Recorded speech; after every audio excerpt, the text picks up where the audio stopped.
Hello, I'm Sophie Till. This is a series of presentations about the Taubman-Gelansky approach to strings. The presentations form a comprehensive series, but have also been designed to work alone, so they can be used in various ways.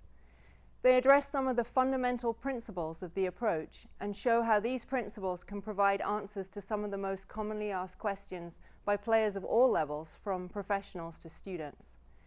The information presented makes most sense when we feel it ourselves, combining knowledge and sensation.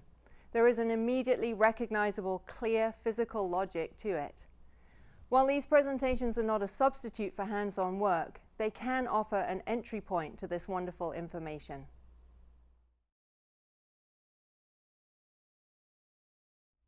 Tools for magic, bow shaping, and in and out. Discussions about the relationship of technique and music are frequent. Playing requires us to use our arms to produce very particular sounds from the instrument. How we use our arms to do this is technique, and the sounds that come out are music. In this sense, they are therefore inseparable. But we have to understand this relationship at a more profound level. The analogy of the magician is helpful. When we watch a magician, we all know that it is illusion. The magician tricks us into momentarily thinking it is magical by knowing exactly what he is doing with his hands. He isn't standing on stage having magical thoughts and hoping we in the audience will get the gist of it. He is controlling what we see and how we see it with skill, knowledge, and precision. It's the same for us as performers. We need to learn and understand what precise physical tools give us specific musical results so we can create and control the magic in the music. Learning all the component parts that will achieve this requires working on certain elements in a very analytical way until they are worked into the system and can be applied in service to the music, because the physical tools and the craft of playing have to produce the magic. So the music itself doesn't mean an abandonment of thinking and craft. It means having a toolbox that meets the demands of the music and our imaginations. We've looked at the fundamental principles in the bow arm and in tone production, and how the principles of the walking hand and arm can enable us to rethink the foundation for all tone production. Now we're going to look at two elements that control the shape of the sound, color and nuance. The first tool we're going to look at is bow shaping. We often have elements of shaping in our playing instinctively, but understanding it as a comprehensive topic enables us to use it in all aspects of our playing. Bow shaping has many benefits. A dominant activity in the bow arm is changing direction. The bow is, in essence, a straight line. When we go back and forth in straight lines, those changes in direction are abrupt, and we expend a great deal of energy on them. Think about running across a field, back and forth along a straight line. You'd spend a great deal of time and energy turning around each time. On the other hand, if we followed a curvy linear line, creating smooth, gradual curves, the changes in direction will become much less arduous and smoother. It's very clear which one is more efficient. So bow shaping is the use of curvy linear lines, elliptical shapes in combinations of over and under shapes, that has a profound impact on the efficiency of the bow arm and our ability to spin out the tone and shape the phrases. We need to be very clear what the over and under shapes are and where they come from. Because we're dealing with a curved bridge and a straight bow, the bow is always on a specific plane according to which string or combination of strings we're playing on. So if I'm on the A string, the plane of the arm is here. For the E string it will be here, for D it will be here, and for G it will be here. It's very helpful to picture these planes so we know what plane the bow shaping relates to. If I take the A string plane, an over shape would look like this, and an under shape would look like this. If I do it without the bow in the air, I can make it larger and it's easier to see. You can see that it would be my forearm making the shape. It is crucial that this movement does not come from the wrist or the hand, or the basic alignment of that finger, hand, and forearm unit, which is the foundation for the arm, will be broken. Equally, if the shoulder tries to initiate the movement, it will fatigue immediately. The shoulder always has the role of following the forearm in a perfectly synchronized, proportionate way. Of course, all the parts follow with ease, but the engine for the movement is always in the forearm. So on the A string, this will be an overshape. And this will be an undershape. On the string, it will look like this. Here's my undershape on a down bow.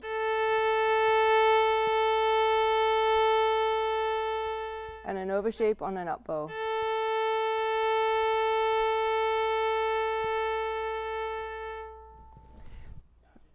There are three fundamental principles to shaping that we need to understand if we are to start to absorb it into our playing as a tool. In another presentation, we looked at the fundamental principle that each movement has to finish and be complete before we can start the next, or one will pollute the next in a cumulative mess. Just as in each step we take in walking, it's complete in order that we can take the next one. This is the same for bow shaping. Each shape starts and ends back at level or in neutral based on the plane that the arm is working on. So this is level and complete at the start and at the finish. This means that the high point or low point is not at the end of the stroke. If I use one shape per bow, the high point or low point will be in the middle of the stroke.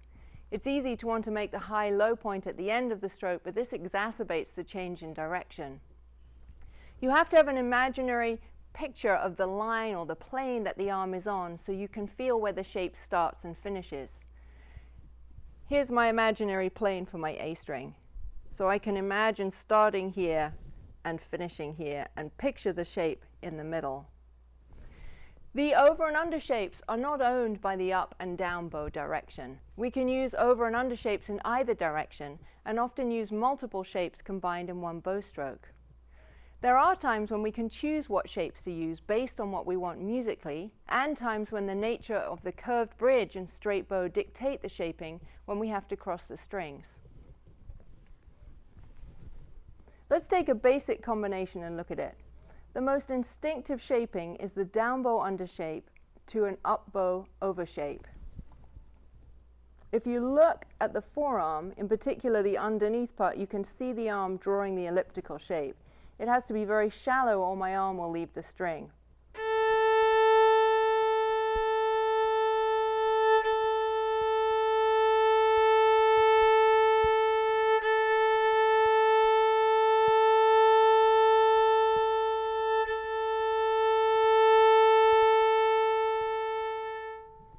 Notice also how each shape starts and ends at a level before continuing on to the next bow shape. So here my arm is level. Here's the low point of the shape. Now I'm back to level where the overshape can begin. Here's the high point of the shape and the arm coming back down to level again. If the low point or the high point was at the end, you could see how the bow change will be exacerbated.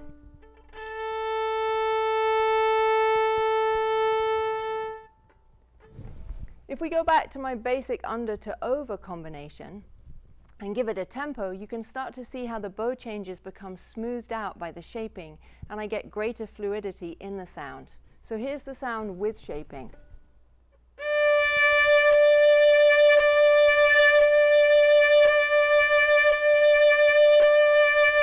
And here's the sound with no shaping.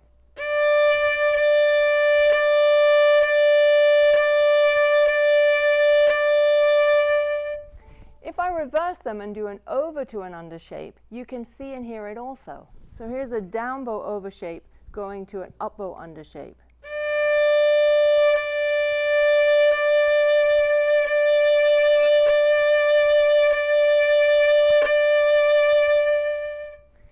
It's easiest to start to work with bow shaping in the places where the shapes are dictated for us. This is the case with string crossings. In each of the basic examples we're going to look at, you need to have a picture of what plane the arm is on as we go through the shapes. If we want to go from a low to a high string, the arm has to make an overshape. So if I go from G to D on a down bow or an up bow, this will be an overshape.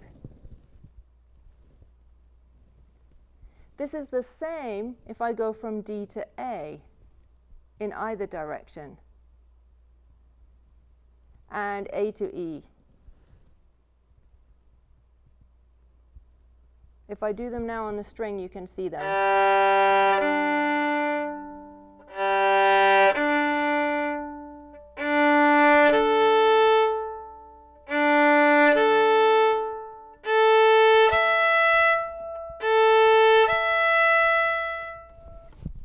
In the low to high combination, it doesn't matter which part of the bow arm I'm in.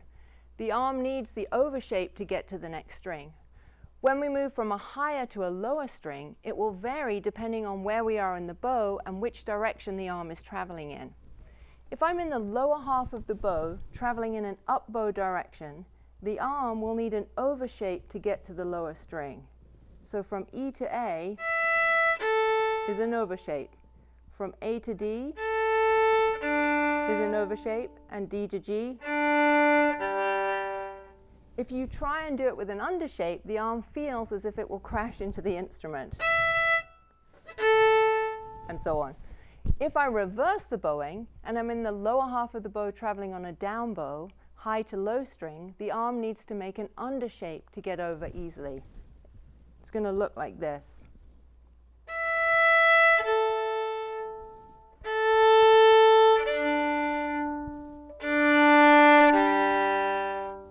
If I move into the upper half of the bow and I'm traveling in an up bow direction, the arm needs to make an overshape to get from the high to the low strings.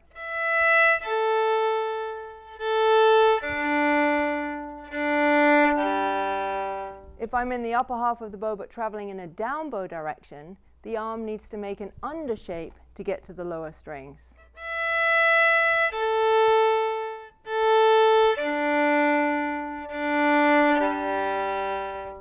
This sounds complicated, but once we feel it, it is simple to recognize. So if we now apply this to a simple scale, we can start to see and hear some of the other benefits of bow shaping. If we take a basic détaché stroke on one string, the most instinctive shaping combination is under to over, down to up.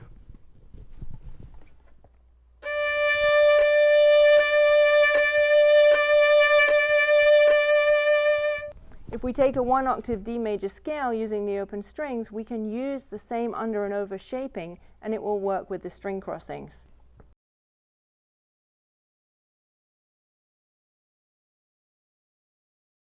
Undershape, overshape, undershape, overshape that takes me across the string, undershape, overshape, undershape. If I do it without talking it through,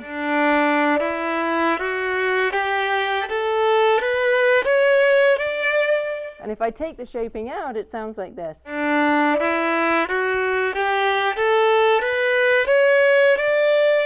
So you can hear the difference. It's very clear how the shaping changes the sound, even in a simple example. We can also start to feel some of the other benefits of shaping. If you look at the elbow when the arm is shaping, it has to open and close laterally less than when there is no shaping. The shaping enables me to spin out the sound without extending the arm so far. Here are two versions again, first with the shaping and without the shaping. This time if you look at the elbow, you'll see how much it's opening on both versions. So here it is with shaping.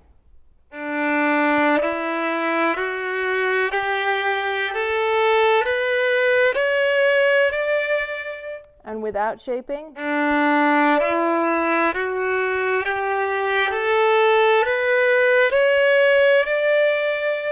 I have to use a lot more bow to produce the same amount of sound. So there is an audible and visible change. The sound has a trajectory and the motion is very efficient for the arm when the shaping is present. It's important not to lose the vertical moments that we looked at in tone production. They have to still be there or the arm will be floating. The shaping works with the vertical moments, not instead of them. Now if we change the scale and start on an E, the shaping has to change to accommodate the string crossings in a different place.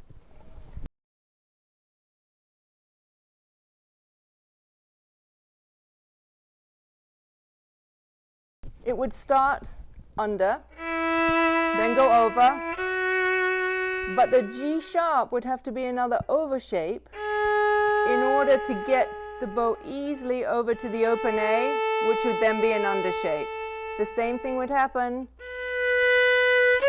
if we had an open E on top. The D sharp here is an over shape, taking me to the open E.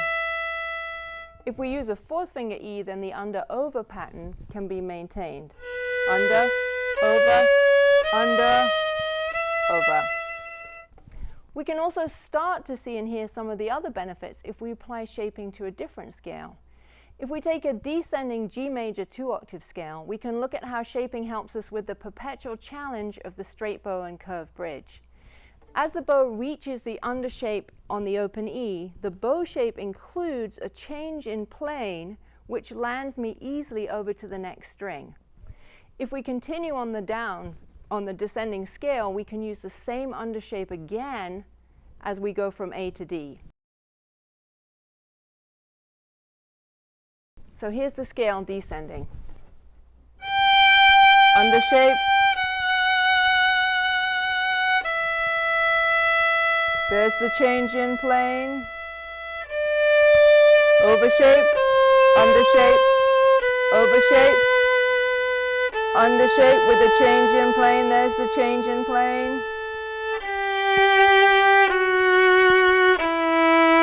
Under shape with a change in plane. Here it is without me talking it through.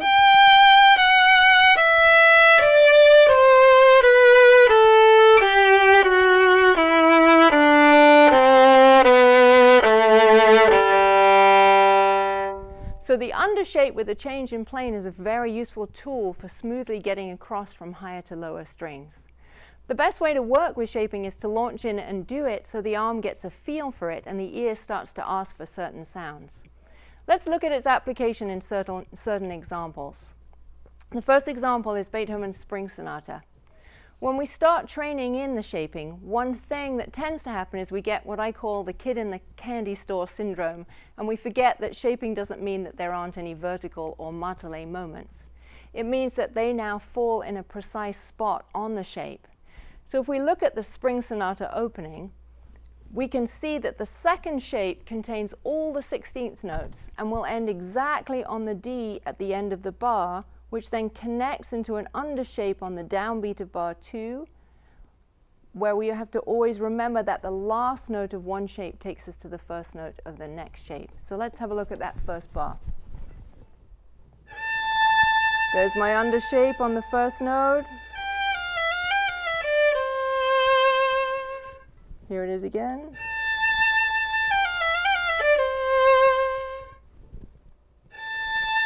First under shape, second under shape, with a change in plane, without stopping. This first bar also needs something else because the bow is going down bow and we're crossing to the A string. That under shape changes the plane to smooth out the bow change. It's always from the forearm, but this change in plane is common in under shapes that cross from a higher string to a lower string. In bar 2, the bow is traveling in an up bow direction, so we need an over shape to cross from the A to the D string notes. Notice that we have two shapes on this second group of 16ths, an under shape for the first group of 16ths going to an over shape that ends on the downbeat of bar 3.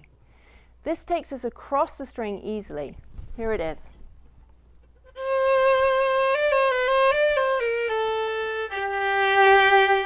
Under shape, second under shape, over shape, and without talking it through. If I made all the 16ths one over shape, it would make the high point of the shape feel wrong by putting it between the C and the D. With the two shapes, the over shape puts me over the string at exactly the right point. So here it is with the two shapes again. If I try the one over shape, it sounds and feels wrong. Here it is with one over shape again. Bars 3, 4, and 5 have the same shaping, starting with an under shape followed by a small under to an over which gets the bow across the large interval. There's also a shape in the rest. Each one is a tiny over shape but very shallow to bring the arm back where it's ready for the next down bow. Under shape, over shape, under shape. Here's the little over shape for the rest. Under shape, over shape, under shape. Here's the rest with a tiny over shape. Under, over. Here it is again.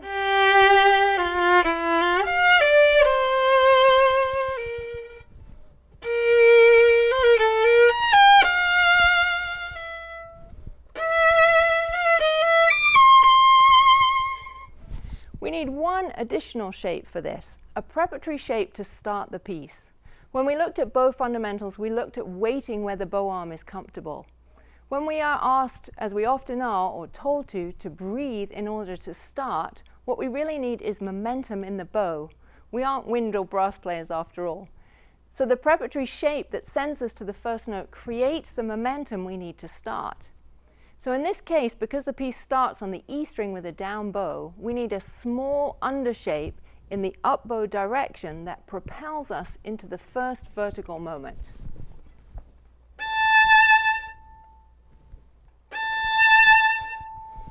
It's essential that it sends the arm to a vertical moment and not to the horizontal, or the arm will never be down and settled. Here it is being sent to a horizontal moment. And to the vertical.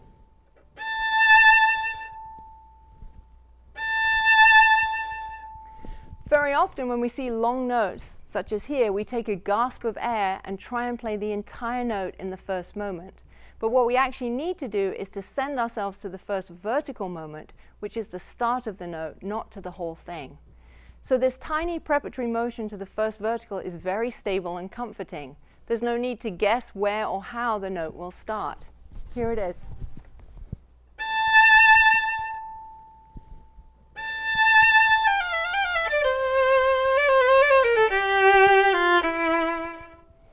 Let's look at the second spring sonata example.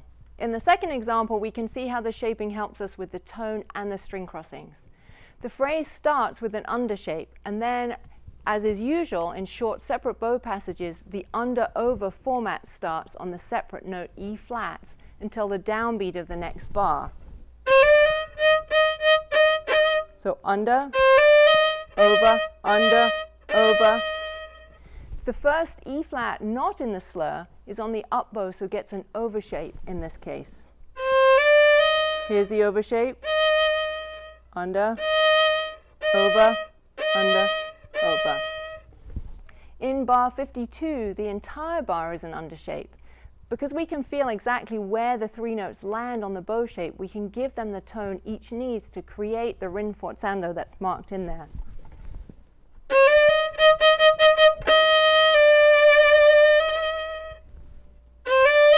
Over, under, over, under, over, under, under, under.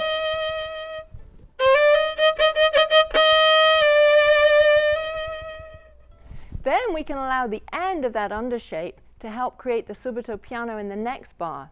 The end of the under shape helps the sound dissipate, and the over shape in bar 53 enables the piano to comfortably appear.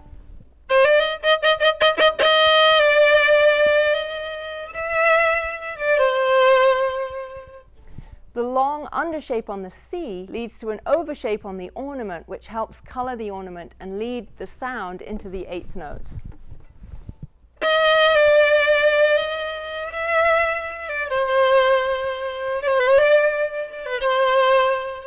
The eighth notes follow the separate short note rule of under to over, except when the string crossing dictates otherwise.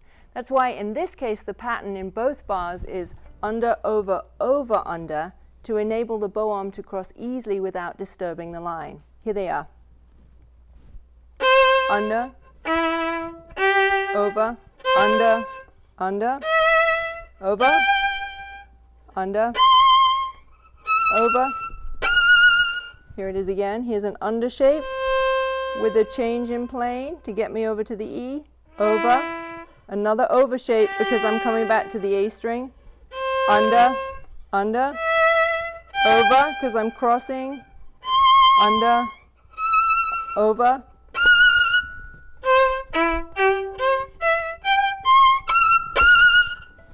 If I tried to keep the under-over pattern going regardless of the string crossings, it would feel out of control and clumsy. Here it is. Under, over, under, over, under, over, under. But with the two over shapes.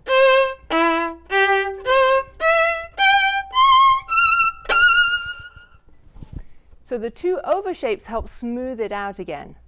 The big under shape on the high F helps create the burst of sound on the sforzando. Let's go to another example. If we look at the Bruch example, we can see where there are choices that have a musical effect and where we have no choices because of the string crossings. In this case, because the piece starts on the G string, we need a small preparatory over shape to get us from where it's comfortable to wait to the open G string. Here it is.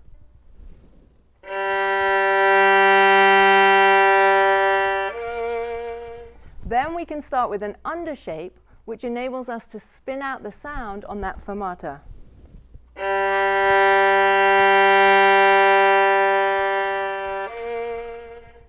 Because the B flat takes us over to the D string, it needs an over shape, which also helps the color in the sound as we leave that tied G, and it gets the arm exactly to where the D begins. Here it is.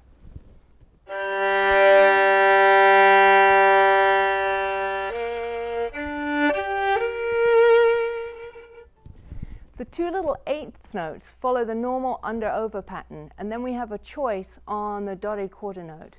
Because it's an ad libitum, if we use two shapes, an under on the B flat and then an over on the little eighth note A, we can spin out the drama of the B flat a bit more. That would be like this.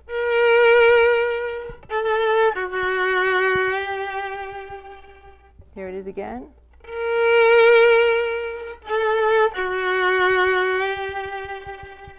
But it would also work and have a different effect if we did both notes as an over shape.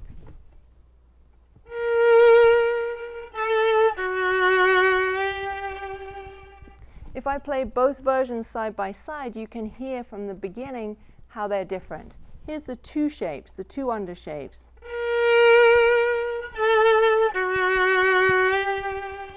And here's one over shape.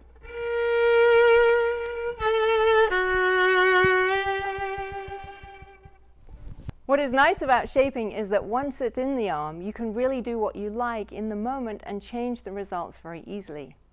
The second part of this phrase follows the same pattern with the F sharp to G and as an undershape and the same eighth note pattern leading to the high B flat. Over shape, under, over. The G slurred to the D are interesting because the G needs to sound as the arrival. So an undershape feels better. The little undershape can change planes getting us to the D, which is then a tiny overshape to get us back to the open E string. Here it is.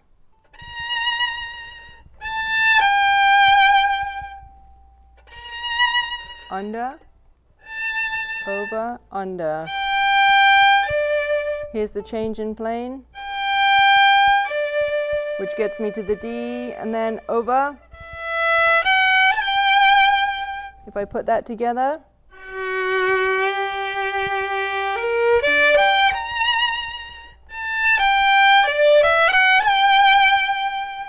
the ascending eighths follow the separate bold pattern, but the final two notes give us some choices. It would be possible to play both notes on undershapes, and that would sound like this.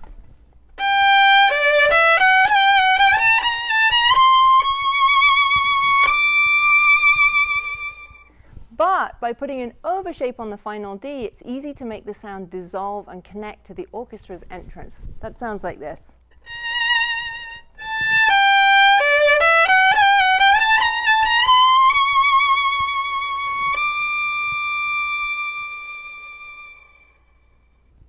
So in this example, we can see the combination of shaping choices plus where the string crossings dictate which way the arm needs to go. So bow shaping smooths out bow changes, enables us to spin the trajectory of the sound with minimal effort, and allows us to deal with the straight bow curved bridge combination in a smooth way. But shaping also buys us technical time. When we have to shift or leap, the bow shaping creates a logic to the sound, allowing us to have time to move from place to place while maintaining the line. I often refer to this as creating a technical window within which we can move comfortably. In this block example, there's a large leap in the second bar. We can start shaping the line of the phrase in the previous bar with an undershape on the first triplet slur, going to an over and under combination on the separate bow triplet. So undershape, over, under. Then on the downbeat of the second bar, the undershape spins the sound, enabling me to leap comfortably without disturbing the logic of the line.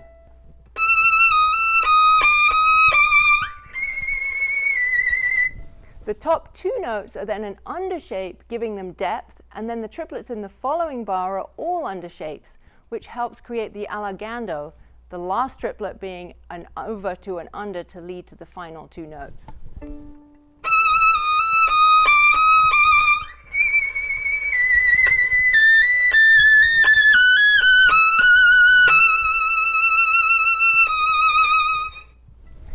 If that trajectory doesn't make sense in the sound, the left arm will panic in the leap, and it makes it hard to leap. Often in these situations, we try and drag the left arm by using more bow, or in other cases, making the leaping off note so light that the arm is floating rather than leaping. What we want is space to leap with a sound that makes sense with the line of the music. So shaping is essential for creating these technical windows. Let's now look at bow shaping in four-note chords. Bow shaping in double stops is a big topic, but looking at it in a four-note chord gives us a start as to the application of bow shaping and double stops. So there are in essence two basic ways to shape a four-note chord. The tempo and the physical makeup of the chord usually tell us which one to use. A relatively fast four-note chord with little sustaining on top will be an overshape. But if the chord needs the top note or the top notes to sing out in a sustained melodic line, then the bow shaping is different. For example, in Bach's G minor Adagio, if we look at the opening chord, the top G needs to continue into the tie and then on. We can play the chord as an overshape with an undershape on the top G. This makes the chord pretty fast. Or if we play an undershape on the bottom two, followed by a tiny over in the middle of the stroke to get us over the string crossings, we can then have another shape on the top two notes. This gives the chord more of a rhythmic impact. Here's the first one. And the second one.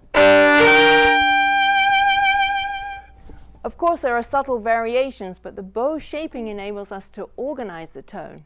How fast or slow the shapes go will also change the effect of the sound. So if I slow it down and play the three-note chord, it'll sound like this. And faster. If we look at the chords in a different example, we have choices there too. So in this Bartók example, the opening requires a preparatory overshape to get to the G string. The ornaments and the first two notes will be an overshape as the bow arm crosses from G to A string.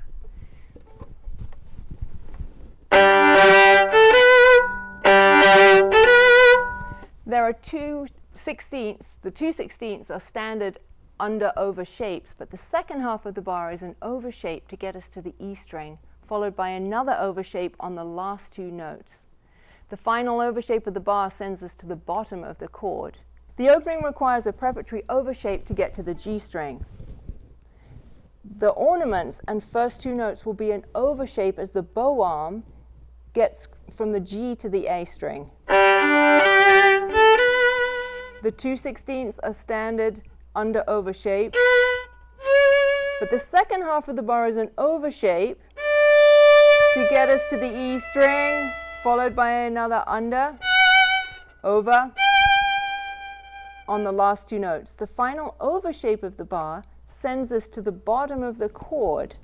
The chord itself is an over shape, going to an under shape on the top note, so I can sing it out enough.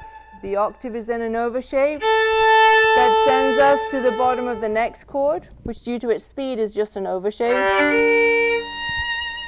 The chord in the next bar has time to sing out, so it will be over to an under. The little triplet ornament is an over shape, sending the bow back to the G string. Figure 1 in the Bartók shows how the shaping really spins the sound out. Both these are under to over, which helps express the accent and the singing tone of the second note. Under to over. Under to over. It's interesting to then take the shaping out and see how the sound changes. So here's that same example without any shaping at all. With the shaping. And now the first version from the beginning of the piece with shaping.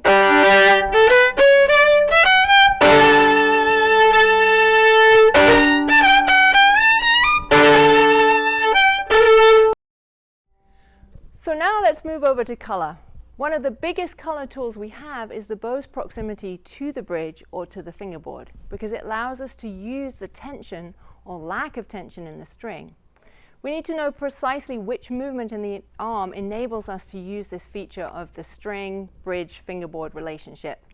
The movement that we need is called in and out. If we recap what we've already discussed in bow fundamentals, the holding mechanism, the left-right mechanism, the forearm connecting the bow vertically, we looked at the in and out motions as the movement that deals with bow straightness. In its basic form, it does.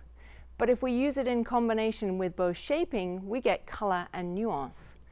The in and out movement comes from the back of the elbow. It's the same motion you would use to open or close a drawer. Because the bow works like a lever, the in and out motion is actually defined by where the bow is going on the string. So out is towards the fingerboard, the bow traveling away from the body, and in is towards the bridge, the bow traveling in towards the body. Let's take an example where color is very necessary. In the final movement of Messiaen's quartet for the end of time, we need to be able to control the slow tempo and spin out the sound and the line with inflection. If I just play with the bow shaping as indicated, it sounds like this.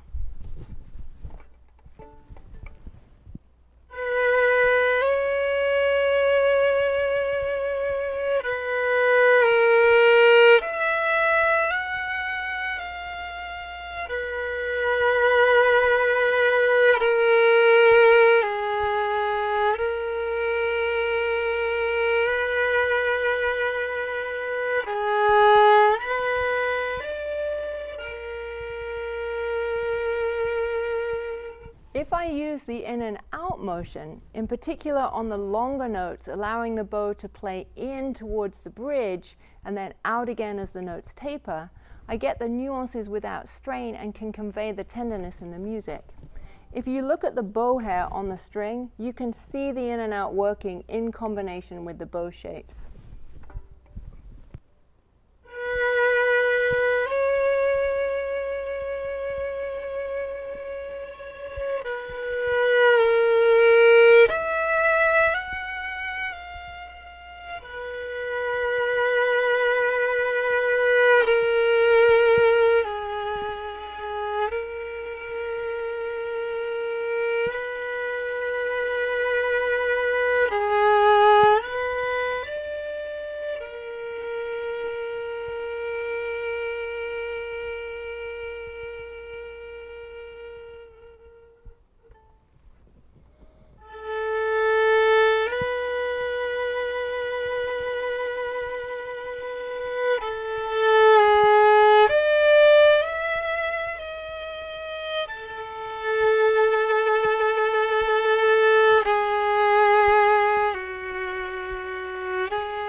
By contrast, if we look at the example from Prokofiev's Sonata No. 1, where the tone needs edge and drive, I can use very shallow shapes that spin the sound out in a more intense way, increasing the edge in the sound by using the in and out and allowing the bow to play into the bridge where the moments of maximum intensity are.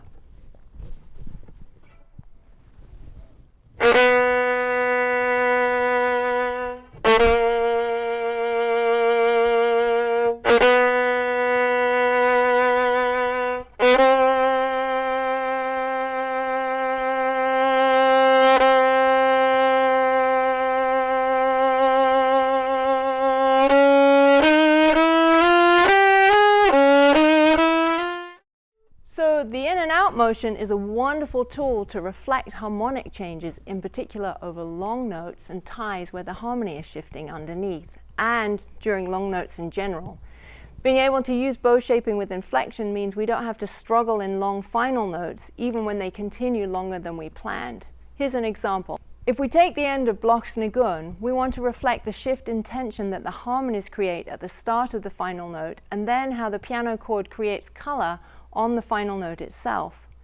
By combining the penultimate note with an end towards the bridge, the sound gains tension that can then be released simply in the next undershape by letting the bow move out towards the fingerboard in the undershape. Here it is.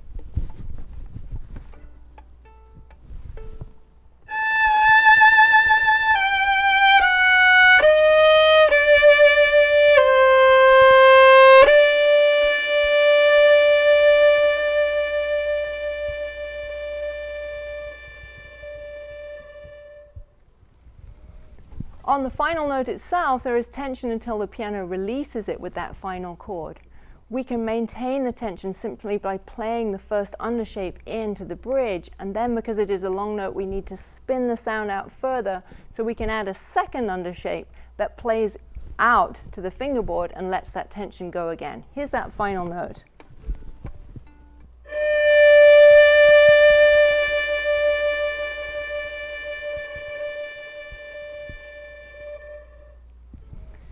For some reason, the last note needed to be, if for some reason the last note needed to be even longer, it's necessary to add a tiny new over or undershape at the end to keep it spinning.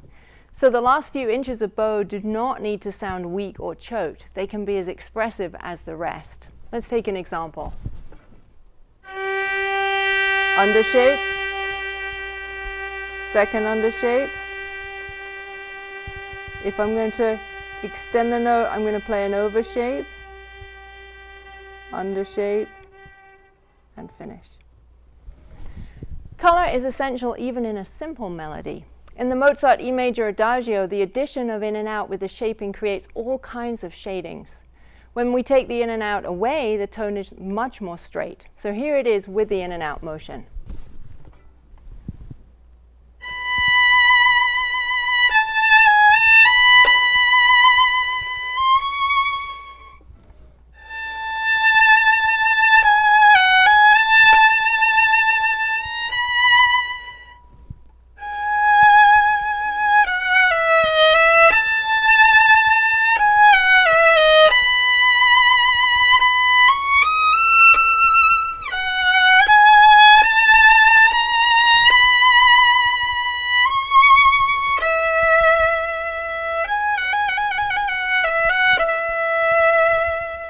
And if I take the in and out,